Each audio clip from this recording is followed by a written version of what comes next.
organic, unpredictable, unknown, lovely, beautiful, a sense of fulfillment. This is part of the pleasures of life and not the chores of life.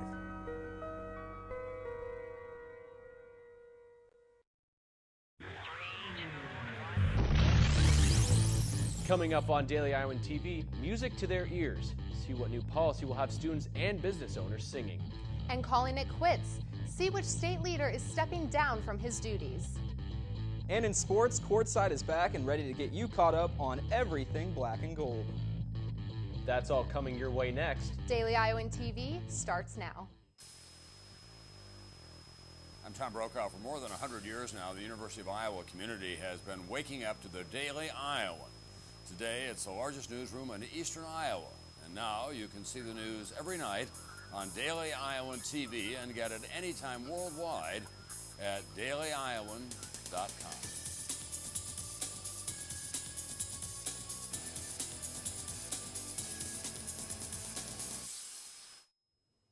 Thanks for tuning in to your Sunday edition of Daily Iowan TV. I'm Anna Theodosis. And I'm Nick Robertson. Sunday started off a little icy as wet, cold weather hit Iowa City. Freezing rain covered the area, with ice making travel difficult. Daily Iowan TV reporter Allie Wright braved the elements to get the latest. Allie? Thanks, guys. Well, I'm outside in this pretty crazy winter weather today. It's pretty windy, cold, and the ice is definitely here. As you can see on the sidewalk, the ice is pretty thick. My shoe is pretty slippery down here. So if you do have to go outside, try not to, but if you do, wear a good pair of boots. I did see a couple of people slip outside in the Pentecrest right here, so we don't want to see that happen again. While the ice is here right now, hopefully it will melt by the evening, because it will reach about 45 degrees later today. There is a 50% chance of rain this evening, so it could freeze again. But tomorrow it'll reach about 50 degrees, so hopefully by the time all the students go to class in the morning, it'll be gone and we don't have to worry about anybody slipping and falling. But I'm going back to the studio to warm up, and hopefully I won't slip on my way in, but I'll see you guys in a few minutes for your second update of the day. Back to you guys. Thanks, Allie. I hope this weather doesn't stick around much longer. And 2 years after the 21-year ordinance went into effect, Iowa City's nightlife could be seeing another change. Iowa City lawmakers are expected to approve another measure that will allow 19 and 20-year-olds to stay at entertainment and music venues later than the current midnight curfew. City councilors voted in favor of the change last week. The measure needs 3 total votes to pass. The second vote will happen at next Tuesday's meeting. The end of an era is near for one Iowan. Senator Tom Harkin announced he will not seek re-election for a 6th term in 2014, ending a 29-year run in the Senate. First elected in 1984, Harkin is the 7th most tenured member of the Senate and is the chairman of several Senate committees. His departure creates another seat opening for the Republicans as they look to regain control of the Senate in the midterm elections. The Democrats may turn to Representative Bruce Braley, which is long rumored as Harkin's successor. And still to come on Daily Iowan TV, no vacancy. See what library officials are doing to stop people from catching some Z's. And in sports, see who took home Courtside's Player of the Week. But first we go back to Allie for another weather update. Allie? Hey again, guys, I'm back in the studio and I finally thawed out from being outside in the ice earlier. The rest of the week will be quite a bit warmer than the past few days, and Tuesday will reach 57 degrees. But there is a 50% chance of rain, so make sure to bring an umbrella with you on your way to class. Wednesday will be a bit chillier with a high of 30 degrees, and Thursday will be even colder than that with a high of only 16 degrees. That will be the coldest day of the week, though, as Friday will reach 19 degrees and Saturday will climb back up to a high of 36 degrees. Well, that's all I have for the weather report. Nick, Anna, back to you guys at the desk. All week, the Daily Iowan will be profiling children and families who have been helped by Dance Marathon leading up to the big event this Friday. Today, we remember Sebastian Dockery. Sebastian died 14 years ago after a battle with pediatric cancer. His parents, Tracy Cordana and Steve Dockery, say Dance Marathon continues to help them, and they said they could not have made it through the mourning process without it. Sebastian will be one of the many children remembered this coming weekend at the annual Dance Marathon big event. For more about Sebastian's story, check out tomorrow's edition of the Daily Iowan. Tune in during the big event for Daily Iowan TV's live coverage, as well as a special newscast next Sunday. The Iowa City Public Library Board of Trustees voted to ban sleeping at the library. I took a look at what went into that decision and how some members of the community feel about the new regulation. Take a couple laps around the University of Iowa Library and you'll be sure to see a few people catching some Z's, but you won't find that anymore at the Iowa City Public Library.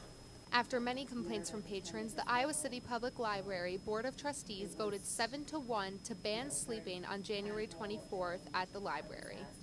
After much deliberation and comments from the public, the Board of Trustees decided to pass the new policy.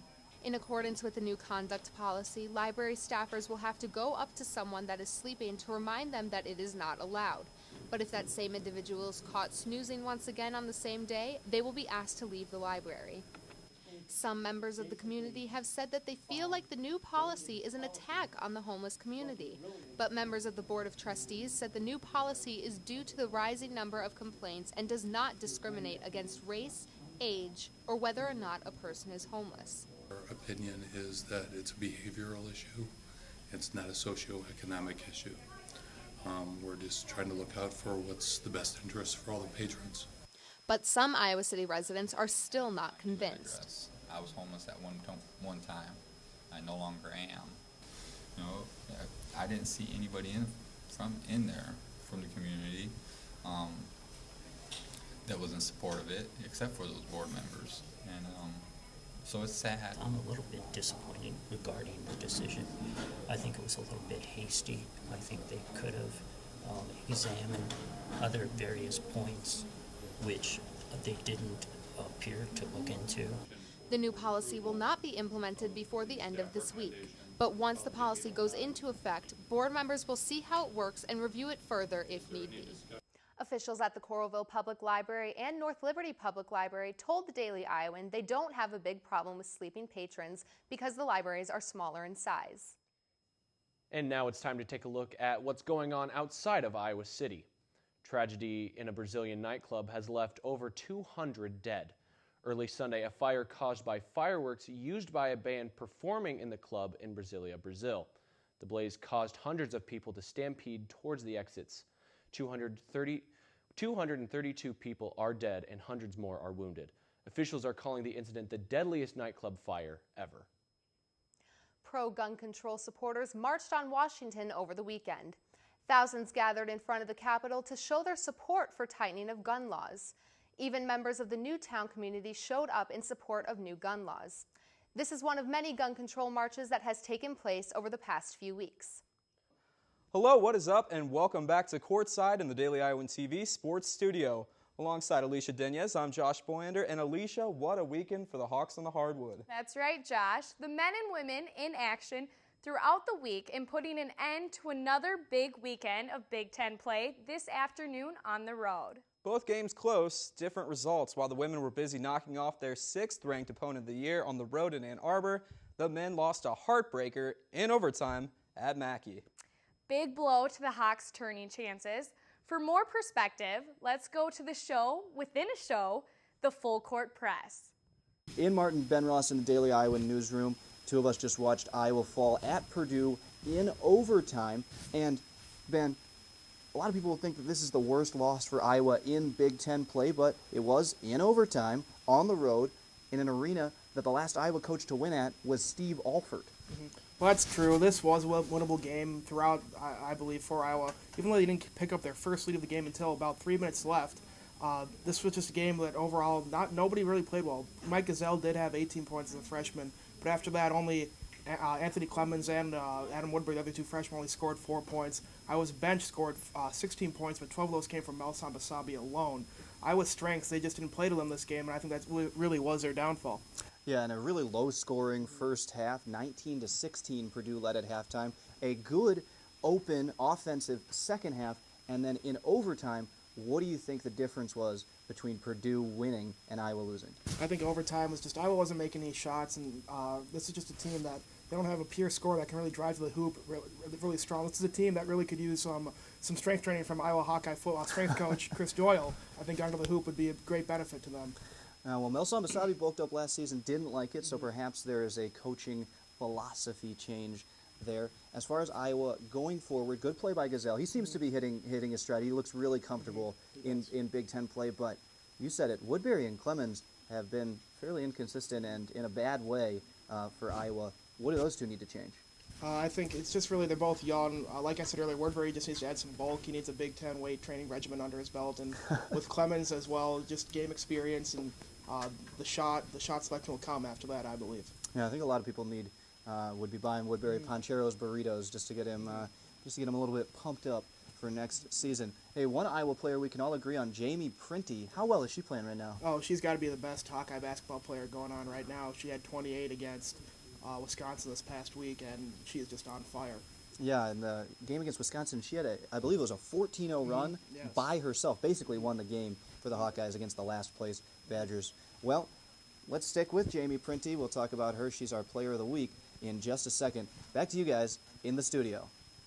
Mike Gasell may have stolen the show for the men this afternoon in overtime, but it was senior Jamie Printy filling up the stat sheet all week for Bluder's Bunch. You got it, Josh. After going off for 29 points against Northern neighbors Wisconsin on Thursday, the Marion product was back at it again, knocking off the 24th ranked Wolverines today, leaving no doubt who would be taking home Courtside's Player of the Week.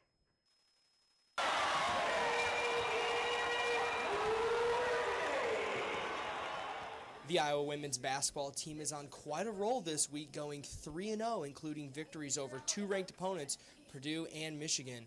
Leading the way for the Hawks, our player of the week, Jamie Printy. The 5'11" guard from Marion, Iowa, averaged 19 points a game and 7 rebounds as she led the Hawks to a perfect week. Printy had a monster game Thursday against Wisconsin, scoring 29 points, but it was her second half that really stood out as Printy shot 5 of 5 from the field, 2 of 2 from 3, and 10 of 11 from the free throw line.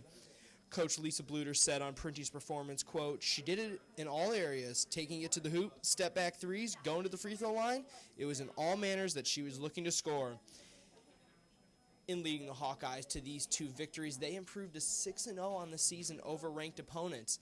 And Printy's play has really picked up as she's been recovering from the torn ACL she suffered last season.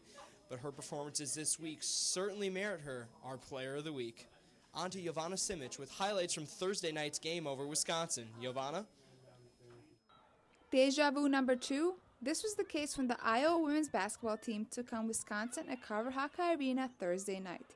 The two teams played each other just 2 weeks ago, and the Badgers were looking for revenge. 2 weeks ago, Morgan Johnson was a hero for the Hawkeyes, and Courtside's Player of the Week, Jamie Printy, took over this week. Printy scored 14 consecutive points in a span of 3.5 minutes to lead Iowa from a 1-point deficit to a 10-point lead in the second half. Wisconsin led 55-53 after a 3-pointer with just under 5 minutes remaining. The Badgers missed their next 6 field goal attempts, while Iowa went on a 16-0 run with 12 points coming from Printy. 3 other Hawkeyes, Melissa Dixon, Bethany Doolittle, and Tiara Taylor, scored 10 points apiece. The Hawkeyes were on top 69-55 with 64 seconds remaining when Wisconsin ended its scoring drought with a 3-pointer. But that was too little, too late, and Iowa won the game 71-60. Printy was able to take that momentum, scoring 14 points on Sunday when Iowa beat number 23 Michigan 63-57 in Ann Arbor. Iowa is now 6-0 against ranked teams. Giovanna Simic, Daily Iowan TV Sports. Well, that's all for us here at Courtside. Be sure to tune in throughout the week for our Monday evening whip around, wrestling insider Cody Goodwin, and one sports story that goes beyond the court and straight to the heart. That's right, Alicia. Some really good stuff coming up on the show this week. That's going to wrap it up, though. Allie, Nick, back to you at the desk. Thanks, Josh. And only with Daily Iowan TV can you get a sneak peek at tomorrow's edition of the Daily Iowan. Read about how the UI's transfer students think tank has grown in its first year. Also find out how the university's increase in state funding is in line with national trends. That's your latest edition of Daily Iowan TV. Be sure to check us out tomorrow or anytime online at dailyiowan.com. Thanks for watching and have a great night.